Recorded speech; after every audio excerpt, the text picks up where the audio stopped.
শুভ নববর্ষ। আজ এক মহা আনন্দের দিন। রাক্ষসী হাসিনা আর ফ্যাসিস্ট আওয়ামী লীগবিহীন নববর্ষ। প্রগতিবাদীদের বয়ান ভাঙ্গা এক নতুন সূর্যের দিন। এই দিনকে ছিনে আনার জন্য আমাদের আগুনের মতো হাজার হাজার পোলামাইয়া তাদের জীবন দিয়া শহীদ হয়েছে। তাদের আমাদের জাতির তরফ থেকে সালাম। আমাদের আকাশের তারাদের এই শহীদদের দিয়া নামকরণ করব। এক একটা তারার এক এক নাম দেব। এই শুভ দিনে কাউরে বাম্বু দেওয়া ঠিক না, আর গান্ডুদেরকে বাম্বু দেওয়া কোনো মজা নাই, তাও বাম্বু দিতেই হয়। তো এই শুভ দিনে এনা বাম্বু দিয়ে শুরু করি। আসেন আল্লাহর নামে বাম্বু চলমান হোক। আজারি হুজুর মার্চ ফর গাজায় চোখে একটা সানগ্লাস পরিছে, ভালোই লাগিচ্ছে মাশাল্লাহ। কচু খেতি ওটা আবিষ্কার করেছে, এটা রেবন কোম্পানির, ওই কোম্পানি ইসরায়েলে বিনিয়োগ করেছে। তাই মেলা গ্রুপ নাকি রেবনকে বয়কটের ঘোষণা দিছে। ওই রেবনের সানগ্লাস আজারি হুজুর পিন্দিছে, মেলা খারাপ কাজ করছে আজারি হুজুর। তাই তো কইছে কচু খেতি, তাই না? তাই কইছে না? হ্যাঁ, কচু খেতির আসলে সমস্যা কই? তার কোন কোন জায়গায় ব্যথা? হ্যাঁ, তার ব্যথা তো আজাহারি স্মার্ট তরুণ, দেখতে ভালো মাশাল্লাহ, ভালো বাংলা ইংরেজি কইতে পারে।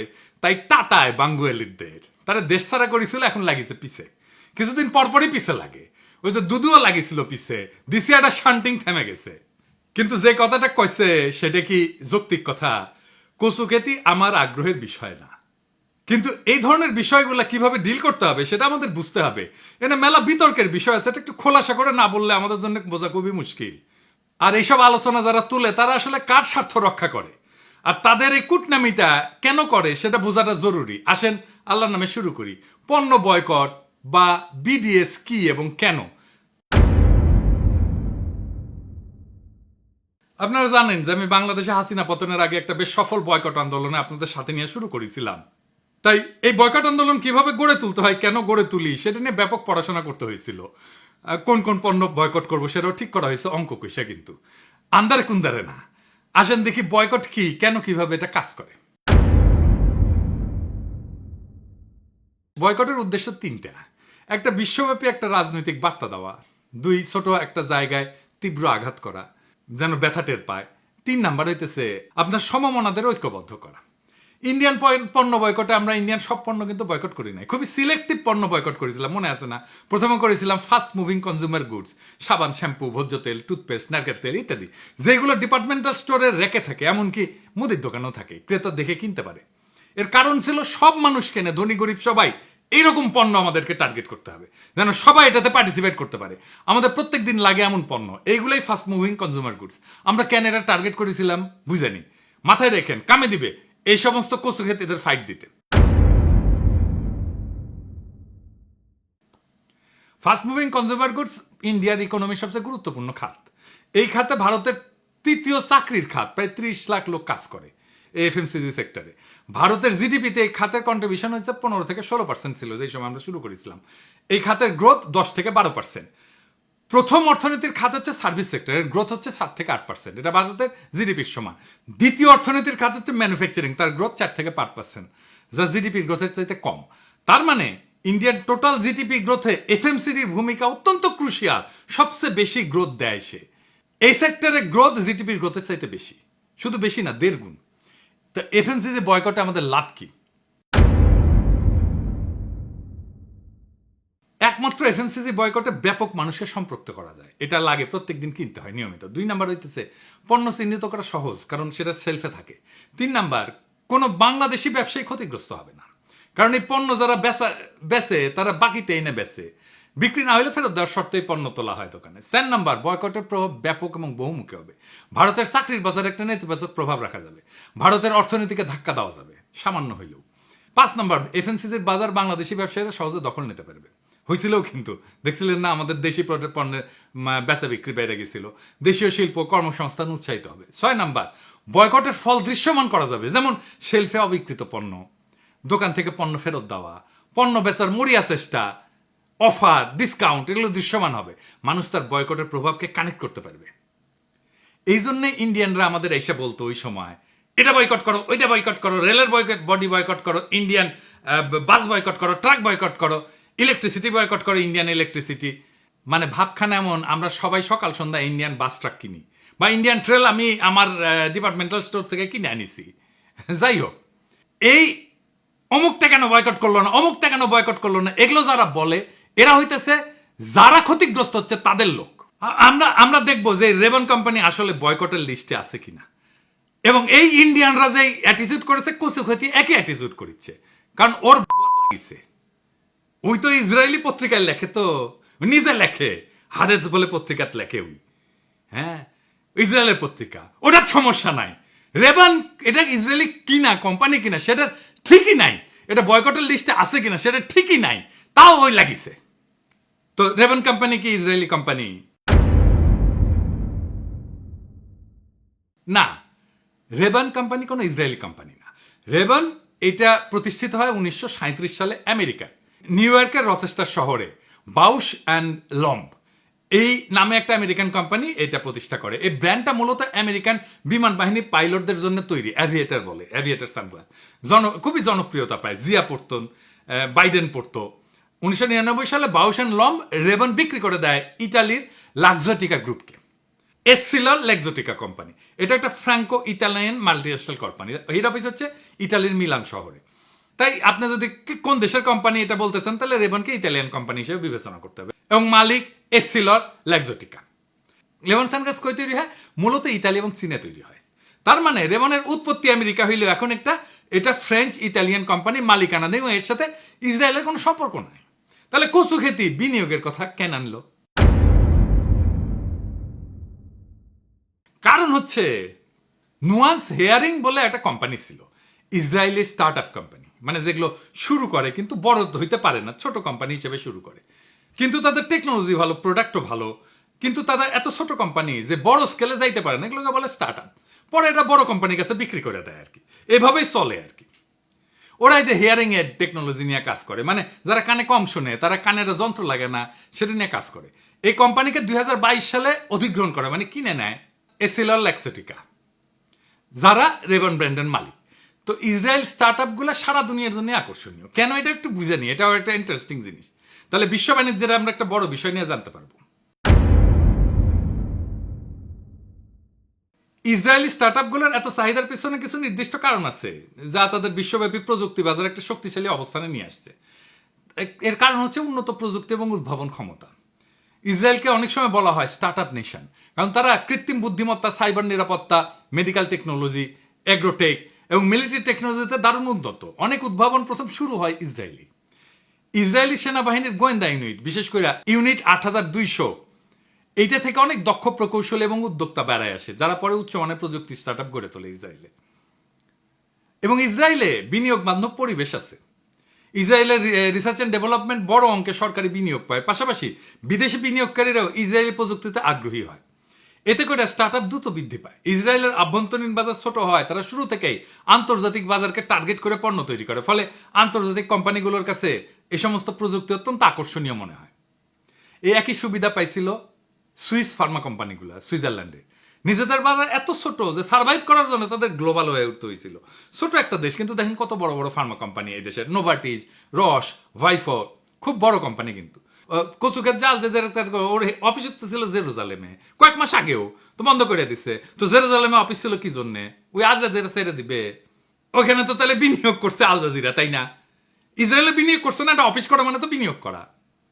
ওইখানে লোকদের বেতন দিতে হয়েছে না, টাকা দিতে হয়েছে না, বাসা ভাড়া করতে হয়েছে না, ওখানে পণ্য কিনতে হয়েছে না, ওখানে লোকজন ওখানে কেনে না। ওদের আল জাজিরা যারা কাজ করে তারা ইসরায়েলের মার্কেট থেকে পণ্য কেনে না। টাকাটা কার পকেটে যায়? ইসরায়েলের পকেটই তো যায়।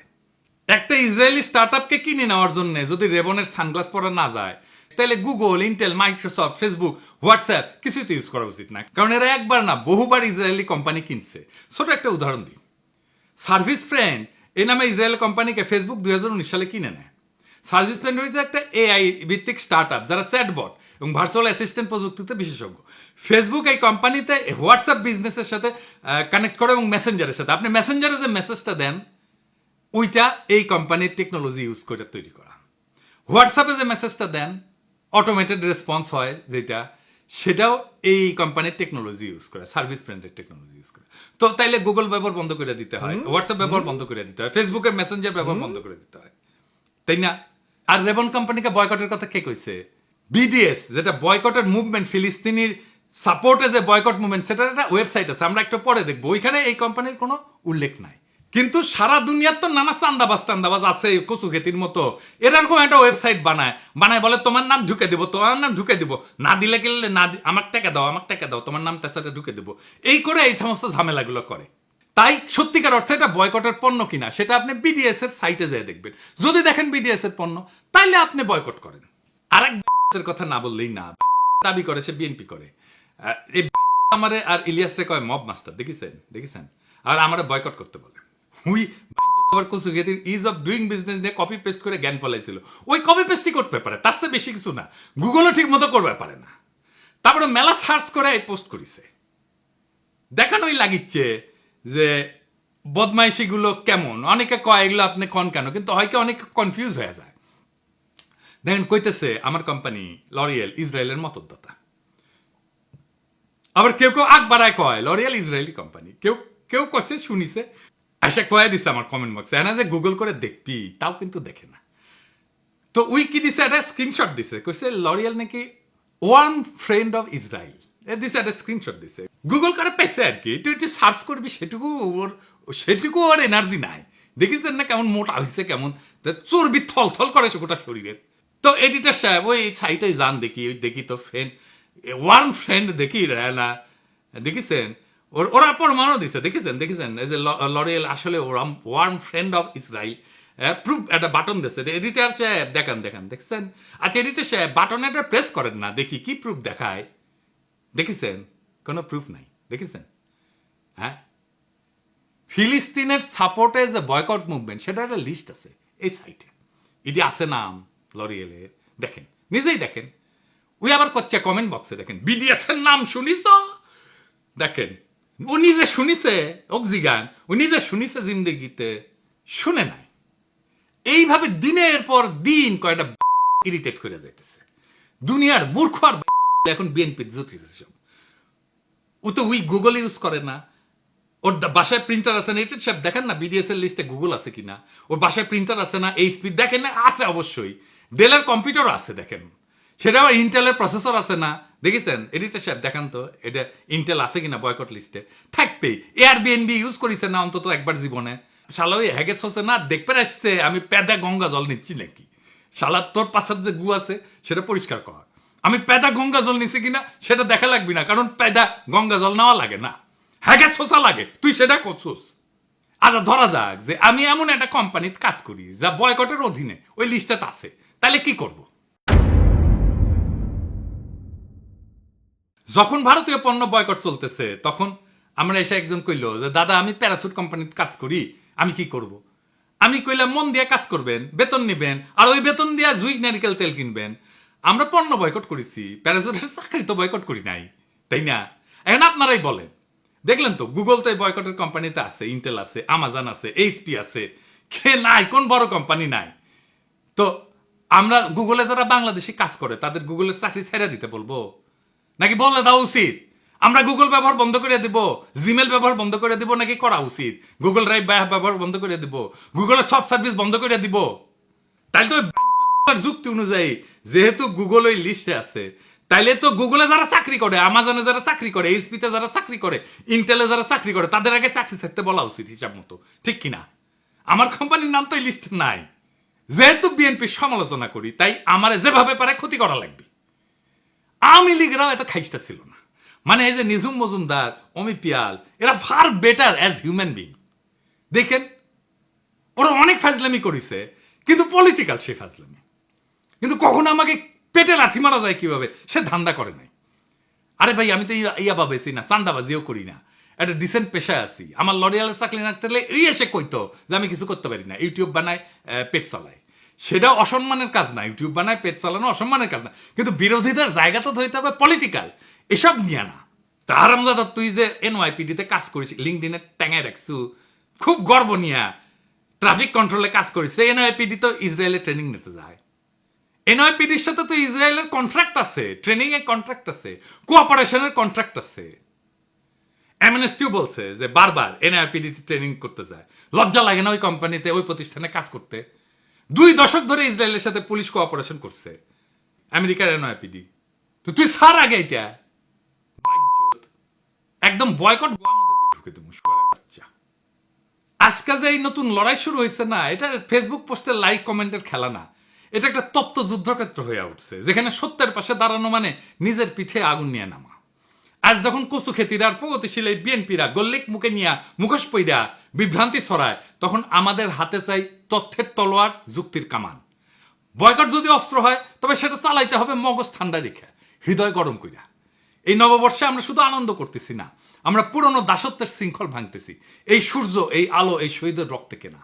তাই যারা অ্যাক্টিভিজমের নামে মিথ্যার বীজ বনে ব্যক্তিগত আক্রমণের মধ্যে দিয়া, তাদের বলি, আগুন আমরা পানি দিয়ে নিভাবো না, আগুন আগুন দিয়ে নিভাবো। এই যুগে সত্য বলা জিহাদের চেয়ে কম না। আর সত্যকে ধোকা দিয়ে ঢেকে রাখা যত কচু খেতি আছে, তাদের মুখোশ খুলে ফেলাই আমাদের দায়িত্ব।